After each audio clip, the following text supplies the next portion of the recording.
Hello again, this is Rick Partlow for How to Write Science Fiction That Doesn't Suck. We had taken a detour last time into outlining and my process for writing, but now I want to get back into world building for one or two more videos. This one I want to talk about limitations. Now we talked a lot about how in your world building, in your technology, that you don't have to share everything that you know or everything you've written with your readers. You know, the world building is for you more than for them. And how much and how little to show is part of the art form. Well, this is one of those things that your readers do need to know and that you need to know. And that is limitations. The limitations of the technology that you've created for this world. Why this is important is that I have run into people before, and this works for them, so I'm not insulting them or saying they're wrong, but it doesn't work for me. They are among the people who just say, it's just hyperdrive, it's just blasters, whatever, it doesn't matter, it's just a conceit of the story, it's not important.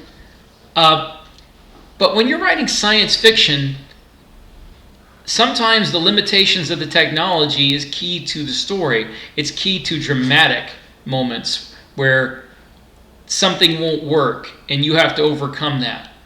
Where the fact that your hyperdrive won't jump in too close to a planet is key to the plot. Or the fact that you have to go through a wormhole jump gate that the other side might be defending is part of the plot. And I want to talk about limitations because limitations are important. And I want to tell you about the limitations that I set for myself because I feel that going past them doesn't make for as good of a story. This is just me. You do what you want, and if you can come up with limitations using these technologies that make your stories dramatic, then that's fine. But I find that that using these makes a story too complicated. That if you want to write a dramatic story with stakes and real tension, that using these often creates plot holes where people think, hey, they have this, why didn't they just use it like that? Like Star Trek has all kinds of technologies like this. Like they use transwarp beaming in one of the Star Trek movies to send someone across star systems into a starship, and then they forget that they did it, and everybody's left thinking, why don't they do that all the time? So here are the things that I try not to use. And number one, and the biggest one, is artificial gravity or gravity control. Now, in a lot of my books, they have artificial gravity that only works while they're in their version of hyperspace or transition space. And they don't know why it only works there, but it does. And I use that because it's convenient. But artificial gravity creates a lot of questions. If you can create artificial gravity at your will, then you can do things like manufacture neutronium, which is the material of a neutron star. You can create artificial black holes. You can create gravitational weapons that can destroy other ships by ripping them apart. You can rearrange matter in ways that are far beyond the scope of most science fiction space operas or military science fiction. If you want to go down that route, that's been done.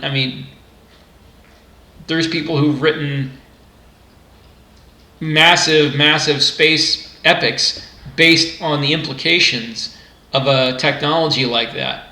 But you have to know those implications, and you have to be willing to change your world based on those implications. Because if you have artificial gravity, then nothing is closed to you. You can have colonies on the surface of Jupiter. You can do basically anything. You could transform planets in months instead of hundreds of years. So I try to avoid unlimited artificial gravity or gravity control because of how difficult it makes world building and plotting. Because you don't want a magic technology that gets you out of everything. If you have artificial gravity, you can. I mean, look at Star Wars. Look at the land speeders and the floating droids, and you look at that and like, why does anybody walk anywhere? Why are buildings on the ground? If you can make something float like that, why not make buildings float? Why does anybody do anything and anything resembling the way we do it in 21st century Earth? And that just makes things too unrelatable, in my opinion. And there, like I said, there have been science fiction epics written about that, and they've won awards, and I find it hard getting into them because the people who live in those societies are so different from us that I don't relate to them. And one of the things that you really want to catch when you're trying to get a big audience writing science fiction is you want people to relate to your characters. Now, there's a lot of science fiction out there that's considered classics and the greats where I don't relate to the characters and I don't like them. Maybe that's just me, but I'm trying to tell you how to write something that's going to be entertaining, not something that's going to win an award. So if you want to write something entertaining, the readers need to relate to your characters, and they can't relate to them if they don't have problems we recognize. So, avoid artificial gravity. Another thing that I try to avoid is antimatter. I mean, some of my books have it, but when they do, it is made clear how difficult it is to produce it and how vulnerable the production facilities are. And the reason for that is almost the same as artificial gravity. Antimatter is such a compact and energetic power source that it almost OPs your world building. If you have an antimatter powered vehicle, you could take something the size of a bus, drive it around town, fly it to the next town, and then fly it to orbit. Maybe that's cool, maybe that's what you're looking for, but for me, it makes things too easy. And also, antimatter has a kind of a Star Trek stigma to it, where people hear it and they think of Star Trek, and you may or may not want people to think of Star Trek connected with your books. Also, there's complications with weapons that use antimatter, where you might wind up with weapons that are too powerful, weapons that could crack a planet, and you don't want your antagonist or protagonist to have that kind of power. Because remember something, if it's that easy to blow up a planet, then governments aren't going to be the only people who have that power. And if you think about how difficult it's been to keep nuclear weapons out of the hands of terrorists and rogue nations over the last 60 years or so, 60 or 70 years, just think about when you have star travel and antimatter, and somebody can set up their own antimatter factory somewhere where you can't see it, and you have no idea where it is, and they can start manufacturing weapons of mass destruction that can destroy planets. It's something that you may want to have, but you may want to have it in your story. But that's the kind of thing that you have to make the main focus of your story. And if you're just writing more of a general space opera or military science fiction, maybe you don't want to focus on the problems of keeping antimatter out of the wrong hands, because that's a whole plot line for a series or a world, not just a side note for your story. It's more nuclear weapons coming into the world in the 1940s than it is, the space program. It's something that changes the game, and you have to be aware when you're writing when you're creating your world, that if you put antimatter, freely available and easily manufactured antimatter, into your world, you're changing the game. Okay, so we have anti-gravity and antimatter. There's a lot of antis there. Another thing that I started to introduce in several stories, but I never really deal with the societal implications of it. I always have it just before it's introduced into society, is making, for lack of a better word, we'll say cloning, but that's not what I mean, because cloning is making a genetic duplicate of yourself as a baby, and it's not creating another version of you, because a baby's a baby, and just because it has your genes doesn't mean it's going to turn out as you, and it won't have your memories either. And even if you found a way to read your memories into a baby, it still wouldn't be the same person, because we get our memories at different points, and that affects who we are. So when I say cloning in this sense, I'm talking about the science fiction woo-woo version of cloning, which when I introduce it in my books, I call it genetic duplication. Basically, it's the idea you can create a force-grown or adult duplicate of a person, then take the memories from the old person and read them into the new person. So basically, you've made effective sort of immortality, immortality for everybody else, if not for the person who dies. Because that's a question that I also ask but never really answer in the books where I introduce the concept, is if you have an exact duplicate of the person and they have the memories of that person, are they the same person? Are they a continuation of the consciousness of that person? That is, if you're the person who, say you make a genetic duplicate and arrange for your memories to be read into it right after you die,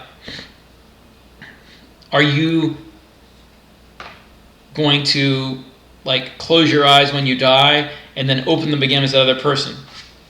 It comes down to the question of the soul, and that's an unanswerable question in a science fiction novel, so I don't answer it. But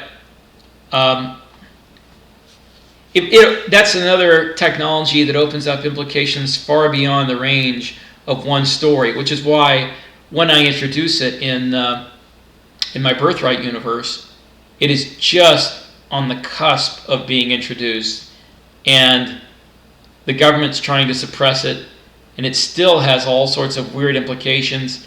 And then I destroy that society basically and bring it back down to base level in Psy-War before they have to deal with those implications. Because one of the main reasons I did that is because I didn't want to deal with those implications, because they're horrendous. If you have an exact duplicate of a person with their memories, how is that the person legally? If the first guy committed a crime and then was killed, and then you have a duplicate with the same memories, do they deserve to be punished for the crime the original committed? If that person owned things and created a duplicate of themselves, do those things now belong to that duplicate unless they were specifically willed to them? And what if that person had a family and the duplicate comes along and the family's like, no, the patriarch or matriarch of our family died and we deserve to get the inheritance from them, and this duplicate's not them, it's at most a child. So lots and lots of implications and complications that are going to, again, they're going to be the main focus of a story or a series or a whole world. And if you want to focus on that, then that's fine, but they're not something to throw in as an aside. You can't just have our society except with spaceships and people make clones of themselves full grown that they can read memories into. That's not going to be our society. That's a totally different society. Also, a reason that I don't go too far into the future in my future histories is immortality, or effective immortality, because that's a complication that's going to change everything. And I talk about it. I mean, I'm at 2300 AD or so, 2400, and in most of the books, people are just getting to the point where they realize we're not going to die except by misadventure or accident or murder because of technology. And you get people who are like 200 years old and they still look young, and they're starting to realize, I'm not going to die. Do I really want to start a family when I'm 25 or 30, when I'm going to live forever? Do I want to get married to one person and live with them forever because it'll be forever? Or do I, just accept the fact that the marriage isn't going to last our whole lives because our lives are going to last so long? So it's, and people change. People change as they get older. You're not the same person you were at 15 when you're 20, and you're not the same person you were at 20 when you're 30. You're a different person. So you can imagine how different you would be from, say you got married to someone when you're 40, and now you're 200. You're two different people, and unless those people like each other, your friends may not be the same. And what would happen to a family when you have people who have been alive for 200 years? Your great grandparents could be alive, and they could still be having children. And you'd have families that are so complicated that you couldn't, Ancestry.com would have a stroke. So that's something else that complicates society to the point where it's unrecognizable and unrelatable, which is why I don't go too far into the future. And if I do go far into the future, it's a future where civilization has fallen and then arisen again, and they're just getting to the point where people live that long. Because I don't want to deal with unrelatable societies that people are not going to be able to get inside the head of the characters and identify with them. I mean, it's a cool conceit, it's a cool concept, and if you want to deal with it in a short story, or if you're writing, literary science fiction where this is the thing you're examining, if you want to examine a society where all this stuff happens and it's totally unrecognizable, that's a cool short story. But if you try to write a series or a long novel with that, you better have some character that's an introduction into that society, that's the eyes and ears of the present day person. And that's going to have to be an important part of your plot line, is how does this present day person, or closer to present day, wind up in that society. But just making that your world that you've built, it's not going to work. It's going to, I shouldn't say it's not going to work. It's not going to get readers to relate to your main characters in a way that will keep them coming back and buying a series. And I know of stories and series that I've read where all these things are true, and people come back to the series, but they do that because the writer has ignored the implications of these technologies. They don't go into them. They don't deal with them. They make their society way too similar to ours, given that all these things exist. And that's, if it works for them, if it works for the readers, I guess that's fine. I'm a little too anal retentive to let something like that go by, or OCD. I can't make a technology and not try to deal with its implications for society. Look at this. Look at the changes to society that happened just from inventing the car.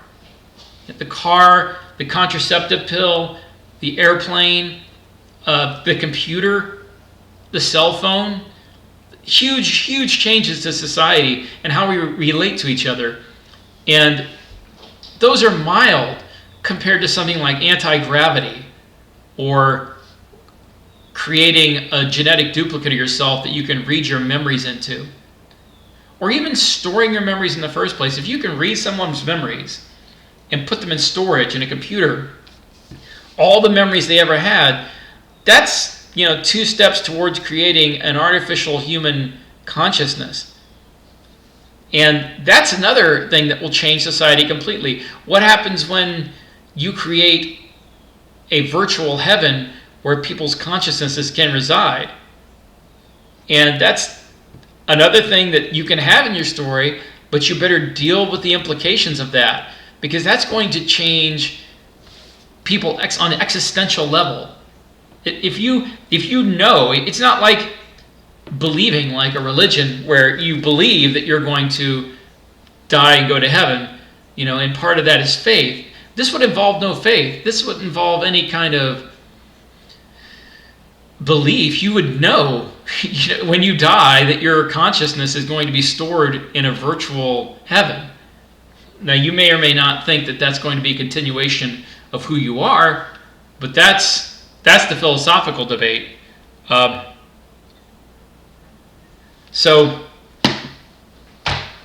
these are a few of the things that I try to avoid, or not to make already established technologies in the worlds I build. And there's more, and you should think about this when you build your world. Don't be lazy. Don't avoid the implications of the technologies that you're dealing with. It's a lot easier to just make workarounds for not having artificial gravity than dealing with the implications of being able to control gravity. It's a lot easier just to say it's fusion power. And there's so many different kinds of fusion. You could be talking about 12 different kinds of fusion, and a lot of them are more complicated and powerful than the others. So it's a lot easier just to deal with fusion power than it is to say, yeah, we can manufacture antimatter easily, without dealing with the fact that you've just created bombs that can kill planets. And there's other things. Teleportation, like the Star Trek transporters. The implications of that are staggering. Star Trek ignored them. Most stories that deal with them ignore them. But if you can take somebody apart and put them back together again, well, then you have immortality. You have no diseases. You have a way to duplicate people. So not just immortality, but you can duplicate people infinitely. If you want a whole army of you could do that with a matter transporter, because you have to deconstruct every bit of someone down to the molecular level and rebuild them. And there's no reason why you couldn't do that multiple times. If you can create infinite copies of yourself, who's the real one? How does that affect society? See, things like that, people are lazy. They don't want to deal with the implications of them, and that's not how I write. And if you want to take it to the next level and write science fiction that's not just okay or readable, but doesn't suck and is entertaining and thought-provoking, you have to deal with those implications. And if you don't want to write your story in a way that deals with the implications of these technologies, don't include them. It's very easy not to. Have shuttles that fly down using just sheer rocket power or airfoils, so you don't have to deal with artificial gravity or gravity resist technology. If you're going to have people's lives extended, and you should, it's going to happen, don't have them live forever yet, or make it at a point in society where they don't quite grasp yet that they're going to live forever. If you don't have teleportation unless you're willing to make that the focus of your story, don't have cloning duplication unless you're willing to make that the focus of your story. All right, I think you get the idea. There's a lot more examples I could give, but I don't want to go on forever about this. So, to quote Clint Eastwood in one of the Dirty Harry movies, a man's got to know his limitations, and a writer's got to know their limitations. And those limitations are important to your story and to your world you're building. Do not forget them and do not ignore them. All right, if you want to get in touch with me, dutyhonorplanet487@gmail.com, rickpartlow.com, facebook.com/dutyhonorplanet. I will talk to you next time.